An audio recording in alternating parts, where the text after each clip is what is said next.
बहुत समय पहले की बात है। पहाड़ों की चोटी में बसा एक गांव था जिसका नाम बर्फपुर था। यहाँ हर साल कड़ाके की ठंड पड़ती थी। अरे बाप रे, आज तो जबरदस्त ठंड है। हाँ भाई, इतनी ठंड लग रही है कि रजाई से बाहर निकलने का मन नहीं करता। बस गर्म चाय पीते रहो। उसी गांव के एक कोने में एक टूटी झोपड़ी में रमेश अपनी पत्नी सुनीता और दो बेटियों पूजा और राधा के साथ रहता था। रमेश गरीब मजदूर था और जो कमाता था उसी से गुजारा चलता था। इस बार सर्दी कुछ ज्यादा ही तेज थी। उनके पास सिर्फ एक पतली चादर थी जिसे सुनीता ने बेटियों पर डाल दिया था। सुनते हो, काश हमारे पास एक और रजाई होती, बच्चों को थोड़ी राहत मिल जाती। सुनीता बोली। तुम चिंता मत करो, मैं कुछ लकड़ियां लाने की कोशिश करता हूँ, कहकर रमेश बाहर निकल गया। गली सुनसान थी। किसी से लकड़ी मांगी लेकिन सबने मना कर दिया। तभी उसे एक दुकान के बाहर गत्ते पड़े दिखे। चलो, लकड़ी नहीं मिली तो यही सही, कहकर वह उन्हें उठा लाया और जलाया। थोड़ी गर्मी फैल गई। अगले दिन काम की तलाश में वह दिन भर भटका लेकिन कुछ नहीं मिला। घर में सिर्फ थोड़ा सा आटा बचा था। हम चार हैं लेकिन सिर्फ 3 रोटियां हैं। हैं, सुनीता बोली। आप और बच्चे खा लो, मैं पानी पीकर सो जाऊंगी, उसने कहा।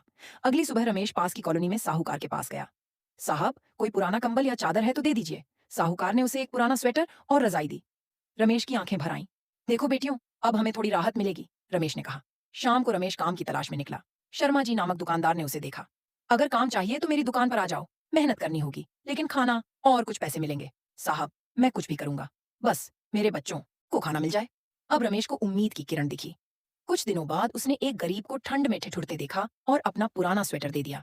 यही असली अमीरी है, सुनीता बोली। रमेश की मेहनत रंग लाने लगी। शर्मा जी ने उसे नया स्वेटर और ज्यादा पैसे दिए। रास्ते में रमेश ने एक बूढ़ी औरत को कांपते देखा। बेटा, कई दिनों से खाना नहीं खाया, उसने कहा। रमेश ने उसे अपनी रोटियां दे दी। भगवान तुम्हें बहुत खुश रखे, बूढ़ी औरत बोली। घर आकर रमेश ने सुनीता को सब बताया।